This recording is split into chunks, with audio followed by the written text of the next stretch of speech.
Good evening, Jeopardy fans, and we are live here on hashtag Jeopardy Live Panel, presented by thejeopardyfan.com once again, and as always, I am Andy Saunders, and I will be moderating tonight's discussion. Let's get right into the introductions of tonight's panel, because we're a couple minutes late starting. We had a little bit of technical issues on my own end with some of the recording stuff tonight, but we'll get right into it. I'll introduce my panel in the order in which they first appeared on the program. First up, welcome from Tuesday's episode, Emily Lewis. Hello. There we go. Welcome to hashtag Jeopardy Live Panel, Emily. And also from... let's see, from Wednesday's episode, Nate Pochomis. Thanks for joining us, Nate. Hi, thanks for having me.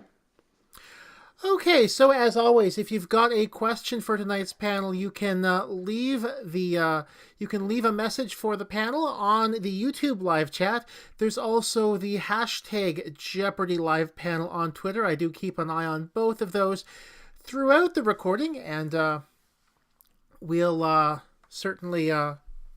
if I like what I hear, I'll certainly read it out. So, the first question for both of our panelists, it's kind of become the opening question for me all sorts of the time now, but, or at least the past few panels. Every kind of Jeopardy fan, as it were, or a Jeopardy contestant, I should say, as it were, started out as a Jeopardy fan for the most part. So I'd like to ask the both of you, how did you both become Jeopardy fans? I can go first on that one. Let's jump in. So my family got Game Show Network when I was maybe 5 or 6 years old on satellite TV, and I just inhaled every single game show on that channel. Jeopardy reruns with the classic Alex Stash were full supply during weekdays, especially when I was homesick. So I would sit and watch Jeopardy with my dad, old episodes and then the new ones, and just got hooked and always wanted to be on a game show. This is the game show, so really happy that I could make that dream come true this year. And you, Nate? Well, I was a gambling enthusiast from a very young age, and it just happens that the lottery numbers would be drawn right at the beginning of Jeopardy, and so as the natural carryover was to watch the lottery drawing and then watch Jeopardy. So I'm thinking, like, this is when I was 3-4 years old, and so we just watched the show. And then, of course, later on, I got into trivia, a lot of high school, college. I played Quiz Bowl for a bit. Met some other Jeopardy contestants through the Quiz Bowl circuit, and there it is. Very nice. So, these Quiz Bowl players, did they kind of help you prepare at all for Jeopardy? A few of them had been on the show before. I reached out to them, got a little bit of advice, some words of wisdom. Was really nice to have somebody, give you the information that you can't read in the book. So I probably read all the books that everyone else read before going on Jeopardy, but it was nice to have that kind of little bit of focus on the study and the effort, where to put in the time and the energy. Now, Emily, how did you prepare? I poured over J Archive for probably a solid 2-3 months, watched every episode I could, jumped into more pub trivia weekly, and then made flashcards of countries and capitals, presidents with their vice, like just the basic stuff that I feel like I should be able to memorize at that point. Of course, none of that's what came up in my episode, but just trying to get the format down from J Archive was probably the most helpful thing I could use to study. Mm-hmm. I don't think anything that anybody studied came up in any of the shows. I thought, I don't know if we're going to talk about this later, but I thought all the categories, at least Monday through Wednesday, were terrible. But,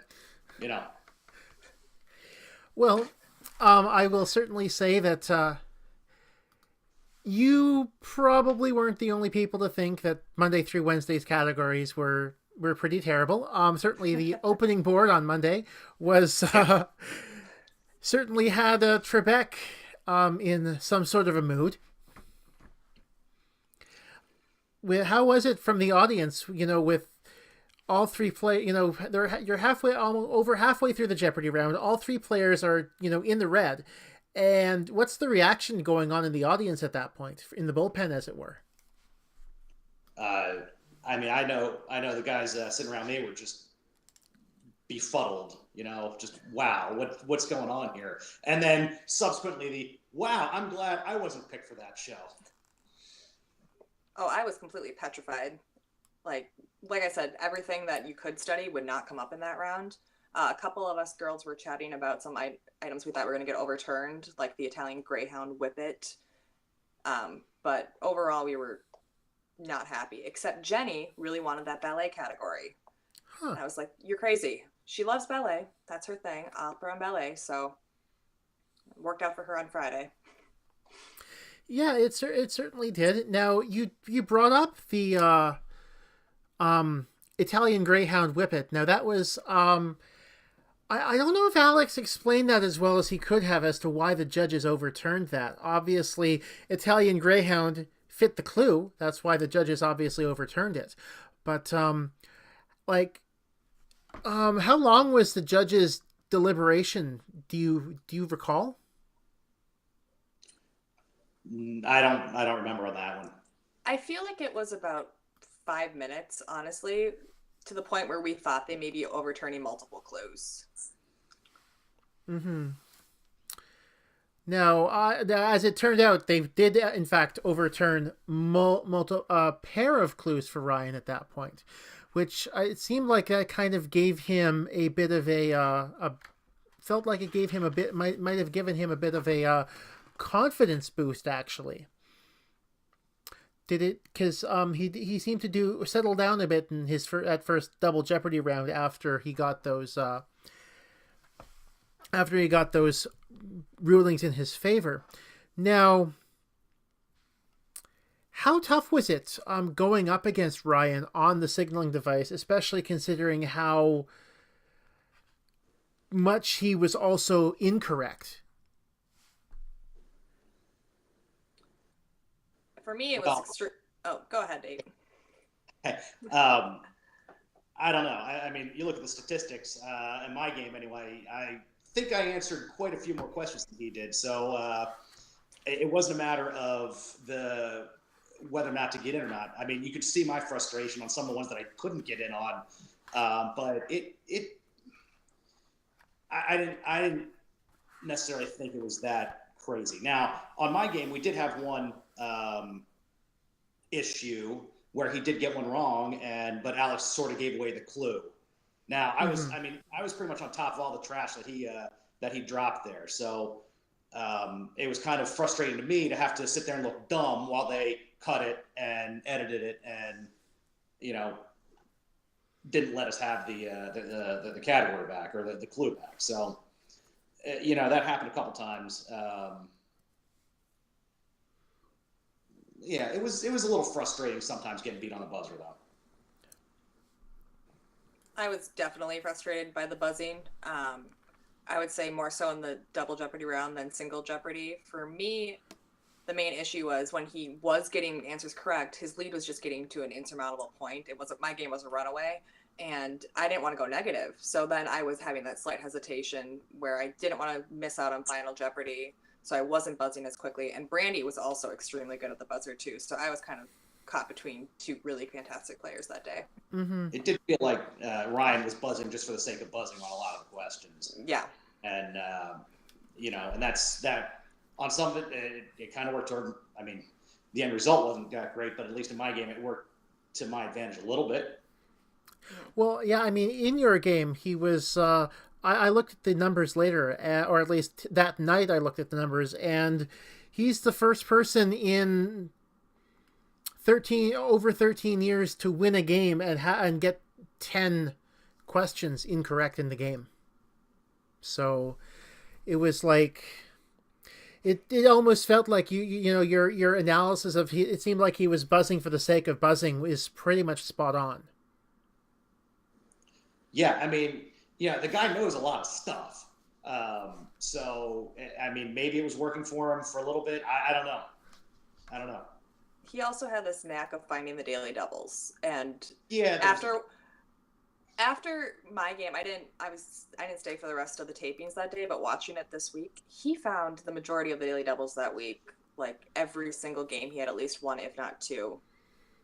Which then he bets $4,000 every single time, and that's how he turned around in the game with Nate.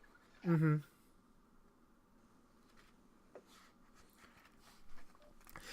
And obviously, he was. I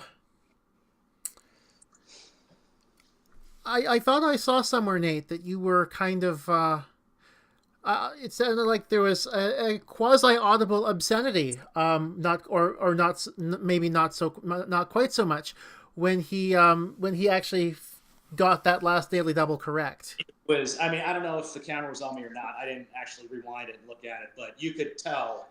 Like I think I put down the buzzer and just started a slow clap, but with this, I could feel the disgust coming over my face. Yeah, I don't know if I said anything loud enough for the audio to pick it up, but yeah, I mean, I know we were briefed not to do that, and I was thinking about doing it anyway, but it just, I mean, to the level of frustration there, just watching the game just slip away was not fun. Mm-hmm. Yeah, I certainly that was considering where he was in terms of his score shortly before that. He was thousands and thousands of dollars behind you.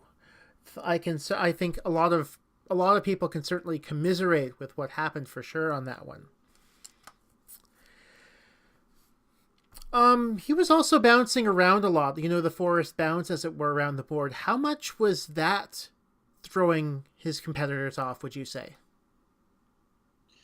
I think it was throwing the host off more than the contestants. Because we ended up with a couple of do-overs. Halfway through the question, he realized that we were on the wrong question. So yeah, I think actually, no, we only had one question get thrown out, but again, going back to the categories, for me anyway, I didn't like any of the categories, so it didn't really matter. He wasn't bouncing as much in my game. I mean, single Jeopardy, he went straight down the line on Air Force bases, which I was like, dude, of all the categories to start with, that's where you decide to go. He started bouncing more as he got more confident. So like you said, when he got those questions returned in his favor in the first game, every time he had a confidence boost, you could tell if that's where he started to get a little bit more antsy and a little bit more all over the place with the board and how he was playing. I think that's an interesting way of putting it. And also, I guess, if you get the confidence and get the, realize that, if you're confident enough to bounce around the board like that, it can certainly consolidate any sort of an advantage you've got. Now,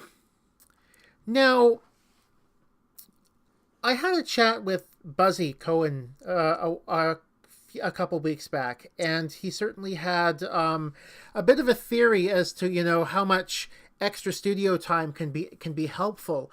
Now, Emily, you were an alternate, and Nate, you wanted to go first. So if I'm not you mentioned that in the pre-show that you kind of wanted to go first and get things out of the way. So, how do you both feel about whether or not extra studio time was helpful or would have been helpful? It's all up to the categories, honestly. If I had it my way, I probably would have been the last episode taped on my second day and sat through 9 full episodes to feel as prepared as possible. But when you sit through that many, there are categories that you're like, I would have killed this. This should have been my game. And then there are ones where you're like, no, thank you. Like that first day, Monday, Ryan's first win, 0% would have wanted to be on that board. So it kind of comes and goes. You get calmer as the day goes on for sure. That lunch break really does kind of take you out of it though. So I would not have wanted to stay past lunch if I had a choice. Okay. And you, Nate? Yeah, my mindset was equal playing field.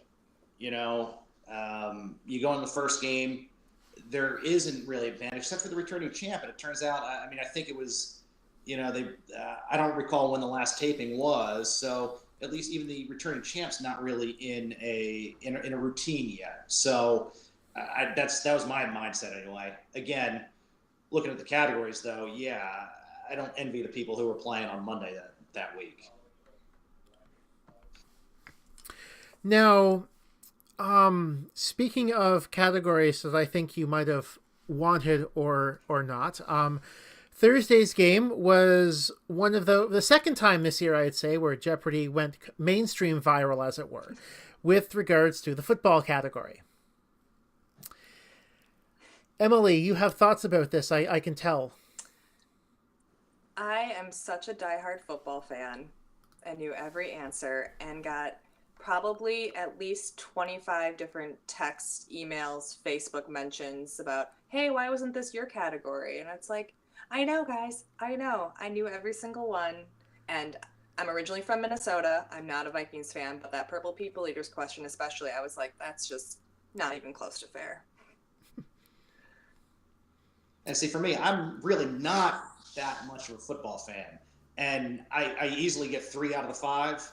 And I'm actually the first one kind of threw me. The option question, that was a little just the way that it was worded.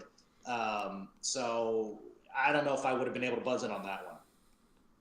I just didn't. I drew a blank on Landry. Mm-hmm. It was definitely more shocking that no one buzzed on any of them. Anything.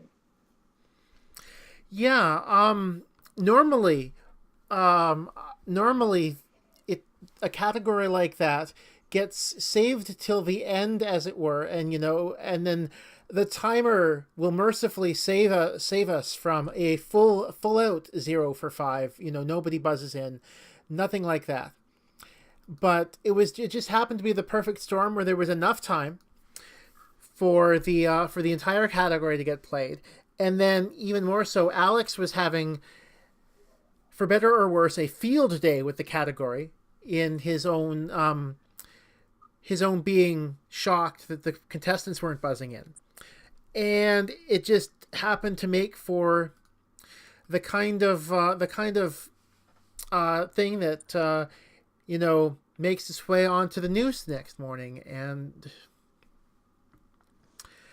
now, how fair is it, or how fair do you think that coverage is, if you happen to be in a game like that and then you end up going somewhat viral? It's kind of part of being on national television, I think. It's really unfortunate when it's something like that where you don't know the answer and you come off looking stupid, at least to what mainstream culture deems you stupid for not knowing. Like, Ryan knew every single question in the history category in my game, but the fact that he doesn't know football is what people are going to remember.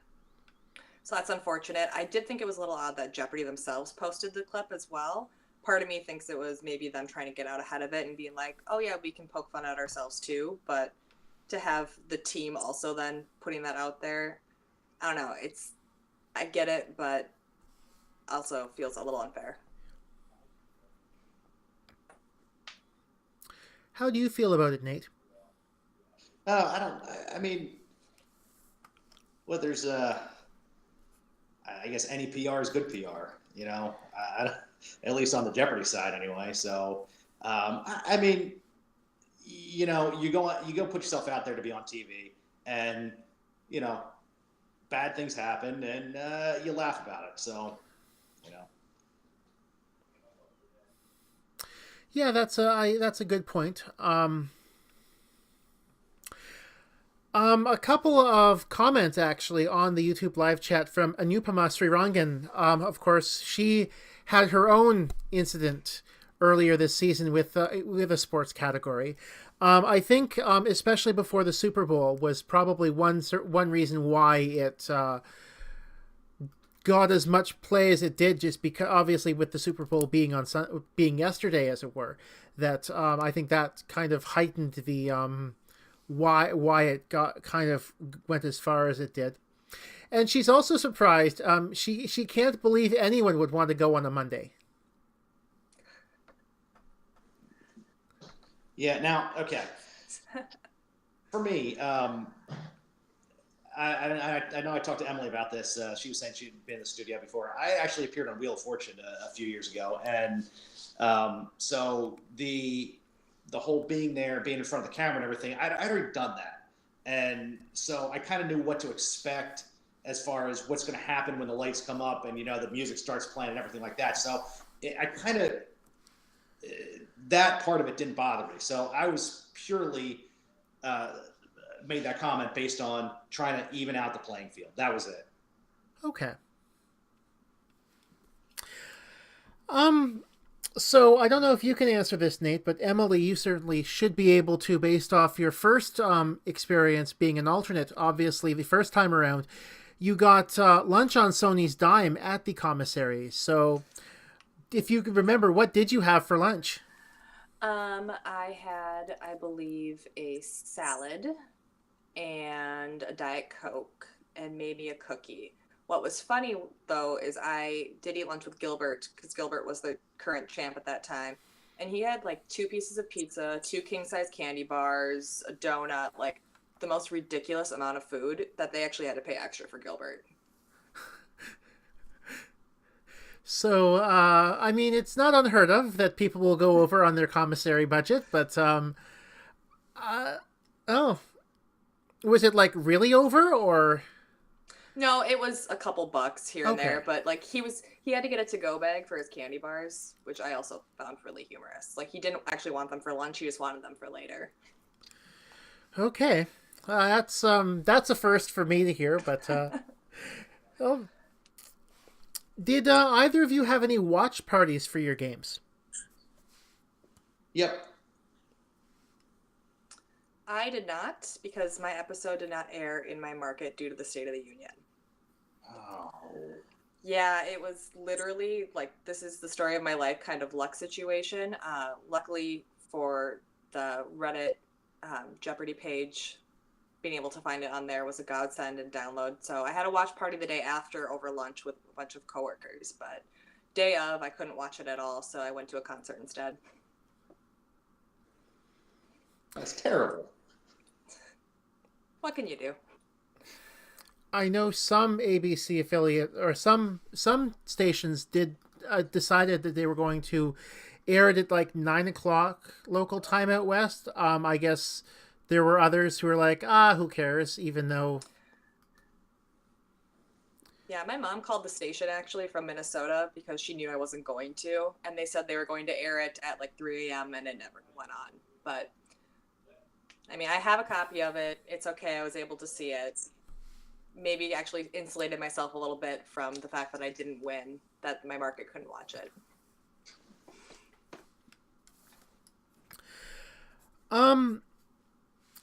how different is it watching Jeopardy now that you've actually been a contestant, been to the studio, seen how it's taped, been under the lights, as it were?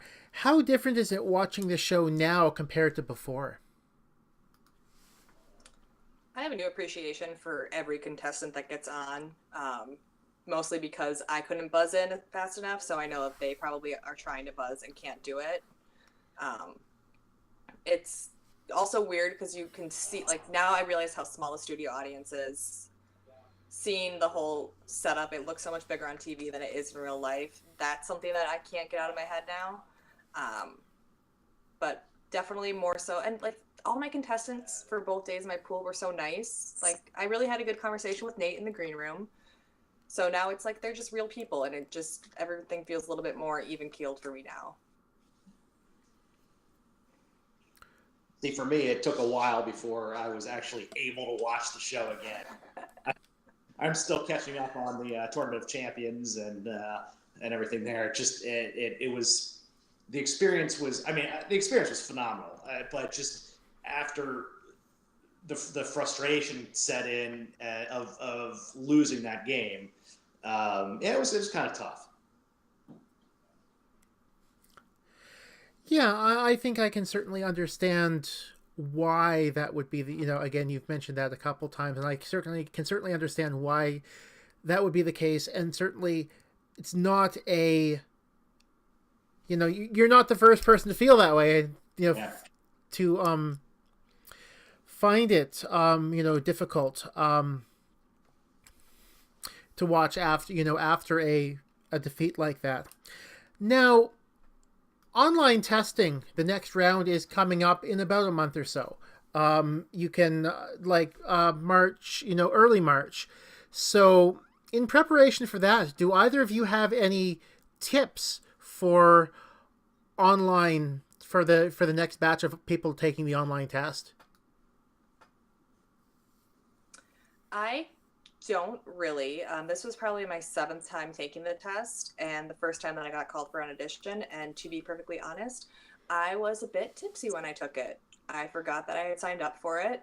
Was getting driven home by my husband after a happy hour, and got the little alert that it was starting, and took it in the car after having one too many cocktails, and it happened to work out. So maybe just relax a little bit. Don't take it so seriously, because that worked for me, but the questions are just so random on the test that there's no good way to prepare for all those. It's 50 categories. There's no way you can just brush up on everything. Mm-hmm.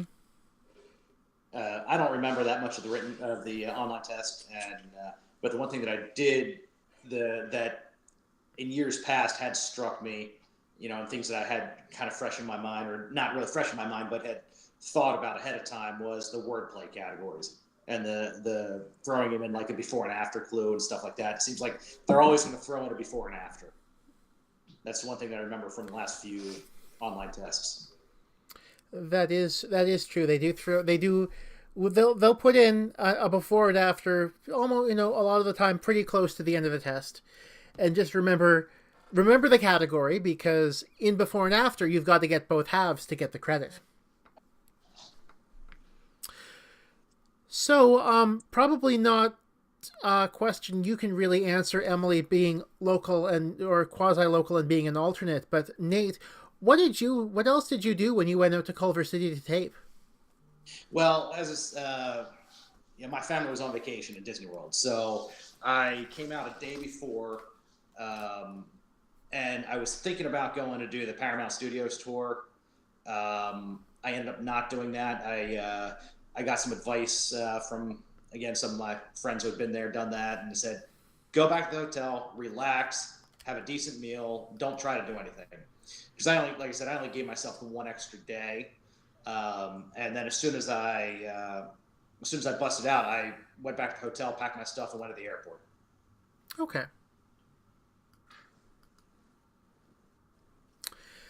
So, Anupama on the YouTube chat has certainly agreed with you, Nate.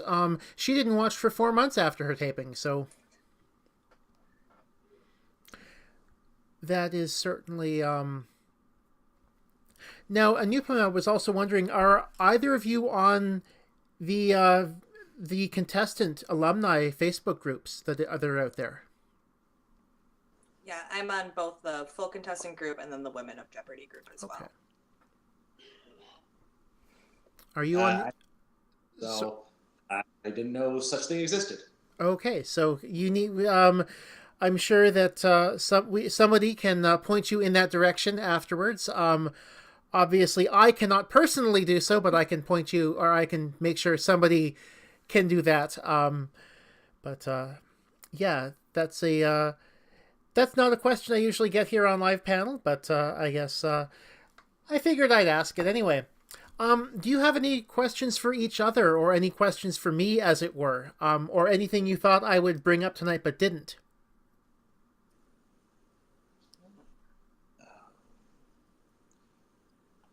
No, not really. No, it's hard because I left right after my episode taped, and since it was the second one of the day, I feel like I missed a lot. And Nate said he left right after his, so I'm more curious about the Thursday, Friday episodes more than anything. Yeah, I think that I mean, the major part of the Thursday, Friday episodes were certainly the football category, which I think certainly had its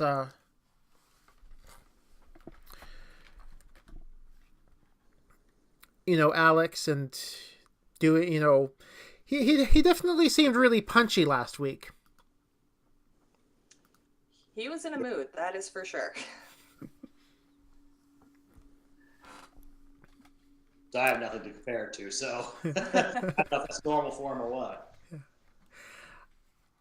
I don't know. It just seems to me like the past few taping days, the past few weeks on the show, he has kind of decided he was going to be a little bit more, out there, as it were, and